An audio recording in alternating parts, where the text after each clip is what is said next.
കർത്താവ് നിങ്ങളോട് കൂടെ അങ്ങേ ആത്മാവോടും കൂടെ. വിശുദ്ധ മർക്കോസ് അറിയിച്ച പരിശുദ്ധ സുവിശേഷത്തിൽ നിന്ന് കർത്താവേ, അങ്ങേക്ക് മഹത്വം. അധ്യായം 3, 1 മുതലുള്ള തിരുവചന ഭാഗം. അക്കാലത്ത് യേശു വീണ്ടും സിനഗോഗിൽ പ്രവേശിച്ചു. കൈ ശോഷിച്ച ഒരാൾ അവിടെ ഉണ്ടായിരുന്നു. യേശുവിൽ കുറ്റമാരോപിക്കുന്നതിന് വേണ്ടി സാബത്തിൽ അവൻ രോഗശാന്തി നൽകുമോ എന്നറിയാൻ അവർ ഉറ്റുനോക്കിക്കൊണ്ടിരുന്നു. കൈ ശോഷിച്ചവനോട് അവൻ പറഞ്ഞു, എഴുന്നേറ്റ് നടുവിലേക്ക് വരൂ. അനന്തരം അവൻ അവരോട് ചോദിച്ചു, സാബത്തിൽ നന്മ ചെയ്യുന്നതോ തിന്മ ചെയ്യുന്നതോ, ജീവൻ രക്ഷിക്കുന്നതോ നശിപ്പിക്കുന്നതോ ഏതാണ് നിയമാനുസൃതം? അവർ നിശബ്ദരായിരുന്നു. അവരുടെ ഹൃദയകാഠിന്യത്തിൽ ദുഃഖിച്ച് അവരെ ക്രോധത്തോടെ നോക്കിക്കൊണ്ട് യേശു അവനോട് പറഞ്ഞു, കൈ നീട്ടുക. അവൻ കൈ നീട്ടി, അത് സുഖപ്പെട്ടു. ഫരിസേയർ ഉടനെ പുറത്തേക്കിറങ്ങി യേശുവിനെ നശിപ്പിക്കാൻ വേണ്ടി ഹെറോദേസ് പക്ഷക്കാരുമായിട്ട് ആലോചന നടത്തി. കർത്താവിൻ്റെ സുവിശേഷം. ക്രിസ്തുവേ, അങ്ങേക്ക് സ്തുതി.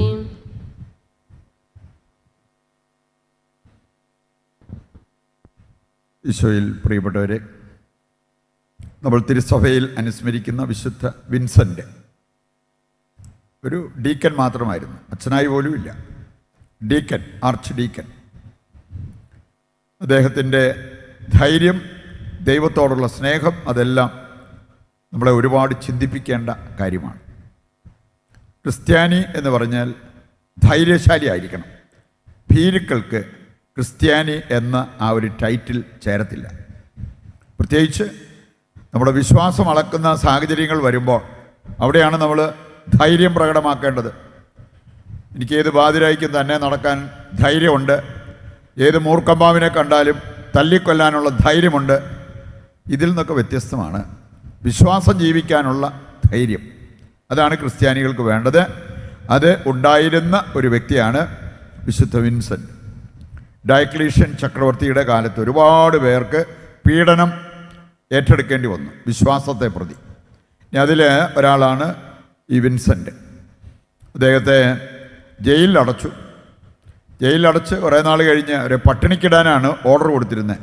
പക്ഷെ ഇത് കഴിഞ്ഞ് നോക്കിയപ്പം അവർക്കൊരു ക്ഷീണവും ഇല്ല. അപ്പോൾ രാജാവിൻ്റെ മനസ്സിൽ കൂടെ പോയത്, ജയിൽ സൂക്ഷിപ്പുകാർ ഇവർക്ക് വേണമെങ്കിൽ ഭക്ഷണമൊക്കെ കൊടുത്തു കാണും, അല്ല പിന്നെ പട്ടിണിക്ക് കിടക്കുന്നവർക്ക് ഇങ്ങനെയൊക്കെ കാണപ്പെടാൻ പറ്റുമോ? പിന്നീട് നമ്മൾ കാണുകയാണ് ഇവർക്ക് മോഹന വാഗ്ദാനങ്ങളൊക്കെ കൊടുത്ത് വിശ്വാസത്തിൽ നിന്നും പിന്തിരിയാൻ.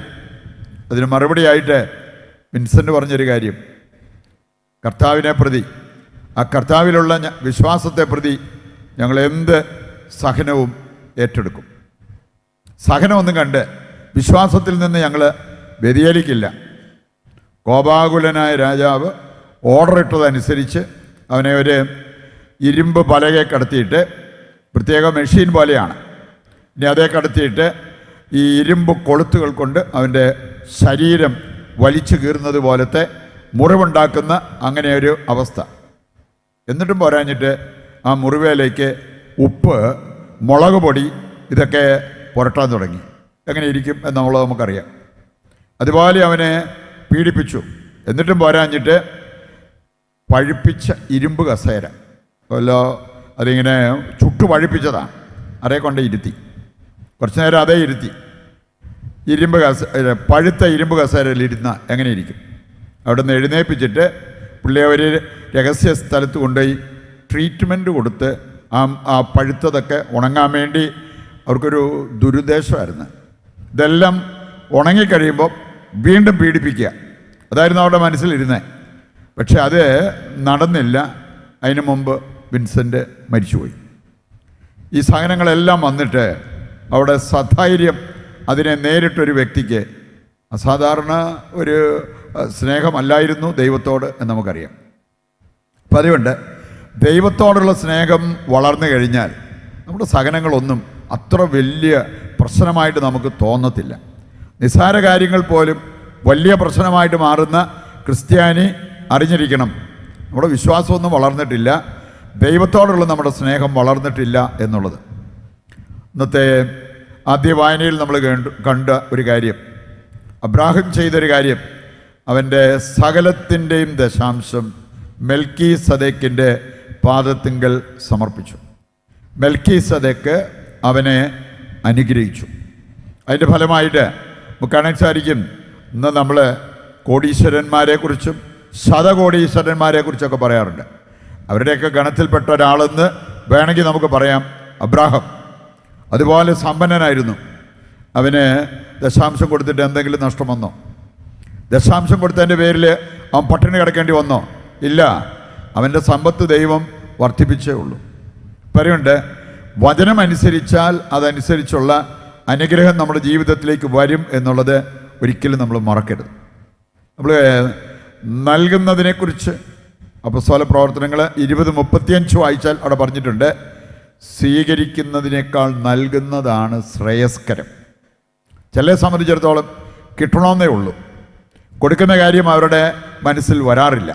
ഇനി അതിൻ്റെ ഒരാനന്ദം അനുഭവിച്ചിട്ടില്ലാത്ത സ്വാർത്ഥമതികളുണ്ട്. നമ്മൾ ആ സ്വാർത്ഥത വിട്ട് നൽകാൻ തയ്യാറാകുമ്പോൾ അവിടെ ദൈവം നമുക്ക് തരുന്നത് ഒരാത്മീയ ആനന്ദമാണ് എന്നുള്ളത് വചനം നമ്മെ ഓർമ്മിപ്പിക്കുന്ന കാര്യമാണ്. നൽകുമ്പോൾ നാം ശ്രദ്ധിക്കേണ്ട പല കാര്യങ്ങളും ദൈവവചനം കൃത്യമായിട്ട് നമ്മളെ പഠിപ്പിക്കുന്നുണ്ട്. തോബിത്തിൻ്റെ പുസ്തകം 4-ാം അധ്യായം 8 മുതൽ വായിച്ചാൽ, ഏറെ സമ്പത്തുള്ളവർ അതനുസരിച്ച് നൽകണം, അല്പമേ ഉള്ളോ അതനുസരിച്ച് നൽകണം. അങ്ങനെ ചെയ്യുമ്പോൾ ദൈവം നിങ്ങളെ അനുഗ്രഹിക്കും എന്നുള്ളത് കർത്താവിൻ്റെ വചനം നമ്മെ പഠിപ്പിക്കുന്ന ഒരു കാര്യമാണ്. പൗലോസ്ലീഹ വ്യക്തതയോടെ പഠിപ്പിക്കുന്ന ഒരു കാര്യമാണ്. ആരെങ്കിലും പറഞ്ഞതിൻ്റെ പേരിലോ നിർബന്ധിച്ചതിൻ്റെ പേരിലോ കൊടുത്തിട്ട് വലിയ കാര്യമൊന്നുമില്ല. ഇന്ന് ചിലർ കേട്ട് മടുത്ത് കഴിയുമ്പോഴത്തേക്കാണ് കൊടുക്കുക. അതല്ല, സന്തോഷത്തോടെ നൽകുന്നവനെ ദൈവം സമൃദ്ധമായി അനുഗ്രഹിക്കും. അപ്പോൾ നമുക്ക് കിട്ടുന്നതിൻ്റെ ആനുപാതികമായിട്ട് നമ്മൾ കൊടുക്കണം, സന്തോഷത്തോടെ കൊടുക്കണം. അങ്ങനെയുള്ളവരെ ദൈവം സമൃദ്ധമായി അനുഗ്രഹിക്കും എന്നുള്ളത് ദൈവവചനം നമ്മെ പഠിപ്പിക്കുന്ന ഒരു കാര്യമാണ്.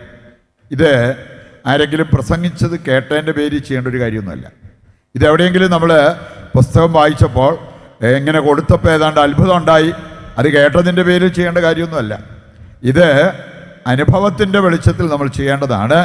ദൈവത്തെ അനുഭവിച്ചവർക്ക് ദശാംശം പോയിട്ട് ജീവൻ കൊടുക്കാൻ പോലും ബുദ്ധിമുട്ടുണ്ടാകത്തില്ല. അതാണ് വിശുദ്ധ വിൻസെൻറ്റിൻ്റെ ജീവിതത്തിൽ നമ്മൾ കണ്ടൊരു കാര്യം.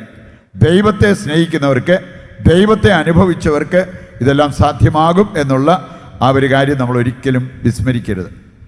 ഇന്നത്തെ സുവിശേഷ ഭാഗത്ത് നമ്മൾ കണ്ട ഒരു കാര്യമാണ്, ഫരിസേയരും നിയമജ്ഞരും ഒക്കെ വിചാരിച്ചു കർത്താവിൽ ഒരു കുറ്റം കണ്ടുപിടിക്കാൻ പറ്റുമെന്ന്. അതിനുള്ള എല്ലാ അവസരങ്ങളും അവർ പ്രയോജനപ്പെടുത്തി. പക്ഷെ അവരൊക്കെ പരാജയപ്പെട്ടിട്ടേ ഉള്ളൂ. കർത്താവിൽ ഒരു കുറ്റം കണ്ടുപിടിച്ചിട്ട് നമുക്ക് നമ്മൾ ചെയ്ത തെറ്റിന് ന്യായീകരണം നടത്താനായിട്ട് നമുക്ക് പറ്റില്ല. പലരും നോക്കി, പക്ഷെ അവർക്ക് കർത്താവിൽ ഒരു കുറ്റം കണ്ടുപിടിക്കാനായിട്ട് സാധിച്ചില്ല. നമ്മൾ മറ്റുള്ളവരെ കുറ്റപ്പെടുത്തുമ്പോൾ ഒരു കാര്യം ഓർത്തോണം, നമ്മൾ കുറ്റമറ്റവരായിരിക്കണം. ഇന്ന് നമ്മൾ കണ്ടു, ഫരിസേയരും നിയമജ്ഞരും അവരുടെ വായടപ്പിച്ച കർത്താവിനെ നമുക്ക് കാണാൻ പറ്റും. അതിനുശേഷം അവർ ഈ നല്ലവനായ ദൈവത്തെ നശിപ്പിക്കാനുള്ള പ്ലാനും പദ്ധതിയുമാണ് ഒരുക്കിയത്. സ്വാർത്ഥത നമ്മളിൽ മൂത്ത് കഴിഞ്ഞാൽ ഇങ്ങനെയുള്ള കാര്യങ്ങളിലേക്ക് പോലും നമ്മൾ പോയെന്ന് വരും.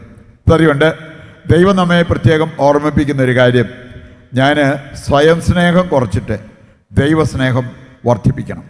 ഞാൻ ഒരു സ്നേഹത്തിൽ നമ്മുടെ ജീവിതം രൂപപ്പെടണം. അപ്പോൾ എല്ലാ കാര്യങ്ങളും നേരെ ചൊവ്വേ നമുക്ക് ചെയ്യാൻ പറ്റും എന്നുള്ളത് കർത്താവ് നമ്മെ ഓർമ്മിപ്പിക്കുന്ന കാര്യമാണ്. ഈ സന്ദേശം ഹൃദയത്തിലേക്ക് ഏറ്റെടുത്ത് അത് അനുദിനം ജീവിച്ച് കൂടുതൽ അനുഗ്രഹങ്ങൾ പ്രാപിക്കുവാൻ വേണ്ട കൃപയ്ക്കും അനുഗ്രഹത്തിനുമായിട്ട് ദൈവത്തോട് നമുക്ക് പ്രാർത്ഥിക്കാം. ഇന്നത്തെ വിശുദ്ധൻ്റെ മാധ്യസ്ഥം തേടി നമുക്ക് പ്രാർത്ഥിക്കുകയും ചെയ്യാം.